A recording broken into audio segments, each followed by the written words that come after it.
dem ci mu jëndoon ay xéwal ci ay ceeb diwlin suukar ay soble pour fekki daara yi fi ñu nekk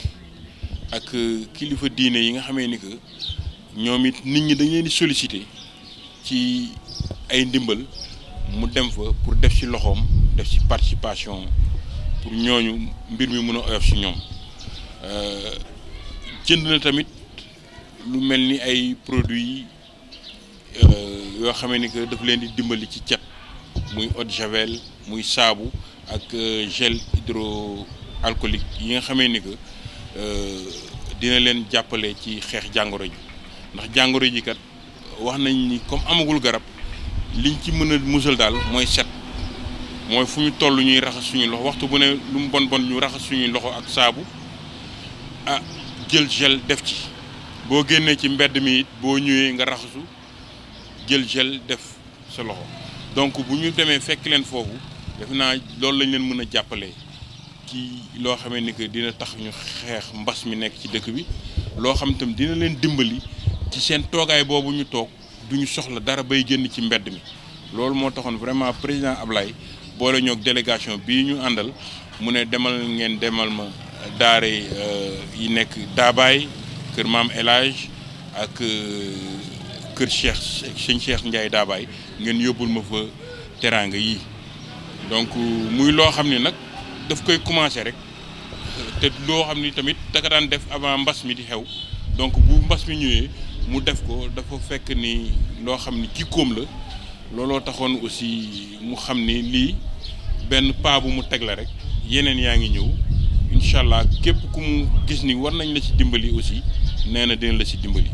donc daanaka loolu moo taxoon suñu génnu tey bi bon doon sakkuwaale ñaan tam ci kilifa yi ñu demoon ndax ñu ñaan jàngoro ji ne ci réew mi yàlla dimbali ñu ci teggil ñu ko. ci côté sensibilisation itam fa la ci mouvement Civil la toll maanaam gannaaw yéen a ngi joxe ay dund ndax itam maanaam teg ngeen benn plan d'action boo xam ne da ngeen sensibiliser la population. waaw boo xoolee loolu lañ njëkkee parce que tëbuñ tëb rek dem ci nit ñi di leen jox ay dund boo xoolee le 22 jour bi président di wax ni dañuy tëj école yi boobu fekk nañu ñu jënd suñu stock ba waroon sensibiliser bu ma waxulee sax bu ma juumulee sax dinaa wax ni ñun ñoo ko njëkk a def fii ñun fii nii bu bokk na ci ñi ko njëkk a def ndax bi ñuy wax avant nit ñi di wax waxi denrée yooyu ñun fekkoon nañu lal suñu benn plan pour sensibiliser nit ñi fekkoon nañu jënd suñuy gel hydroalcoolique jënd ay savon jënd ay eau de javel dem ci biir jàkka yi fekk fa imaam yi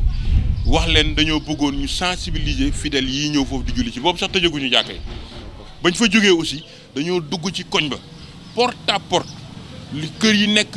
suñu gox yooyu yi ko jegeeg yëpp amul kër gu ñu fa tegul tànk waxtaan ak yow ci mbas mi di ñëw boobu garaawul ni boobu ñu ngi ci ñaari cas boobu ñu dem ci kër ku si nekk ñu dugg fa waxtaan ak yow jël sa loxo teg sa loxo symboliquement benn butéelu eau de javel ak butéelu kotol won la nañ koy defee loolu président Abdoulaye Dièye bokk ci ñi ko njëkk a def ba ñu jógee foofu aussi jeune mouvement yi ne ñun kat lu suñu président nekk dañ ciy dugal suñu loxo ñu def souscription volontaire ku nekk li nga am nga indi ko biñ ko dajalee mu néew mu bëri jënd nañ ko tamit ay jumtukaay ay savon ay eau de javel yi nga xam ne daal moo ñuy dimbali ci set gi ñoom it ñu def seen délégation dugg ci daara yi daara woo daara muy Thiès nord est ak ouest yëpp ñu dugg fa dem ci ciblé dem ci yenn daara yi jox ko sëriñu daara yi def fa démonstration won leen tamit ni xale yi war ko jëfandikoo donc vraiment sensibilisation wu lañ jiitu avant ñuy dugg sax ñun ci mbirum dund bi. kon kàddu gu mujj. waaw kàddu gu mujj gi mooy dañuy gën a ñaax population bi rek di leen wax ni jàngoro ji fi mu nekk nii ñoo ngi ci gërëm suñu médecins yi d'abord di leen sant di leen jaajëfal xam ni ñoom taxaw nañ ci niñ ci war a taxee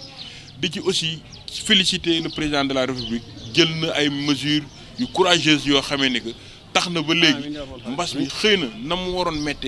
métteewu ko waaye loolu warul tax ñu wàcce suñuy loxo ndax fii lañ gën a war a gën a vigilant we ndax dem nañ ba nga xam ne ña ko doon jëlee bitim réew di ko indi jeex nañ léegi ñan ñoo fi des mooy ña nga xam ne ñoom lañ amaloon contact ak ñan mooy cas communautaire yi nag mooy ka nga xamee ni que da ngay dox ci mbedd mi jël ko doo xam Omar Deme la ko jox doo xam ci Yacine la ko jox doo xam kan moo la ko jox te loolu mu ngi fiy bëgg a bëri te loolu bu bëree rek day indi problème ndax diñ ko yor doo ko xam nga dem dugg ci benn bërëb wàll ko fa ña ngi fa fekk ñëpp ñooñu dem wàll ko donc chaîne boobu il faut que ñun ñu vigilance yi ku ci nekk xam ne mbir mi sa mbir la yow mi mun nga ko wàllaate comme mun nañ la ko wàll donc mesure d'hygiène yi ñu ci kii digle mooy borom xam-xam yi di médecins yi nañ ko toppee noonu donc vraiment instant bi ñu toll nañ gën a góorgóorlu gën a vigilant xam ni xeex bi fii la gën a méttee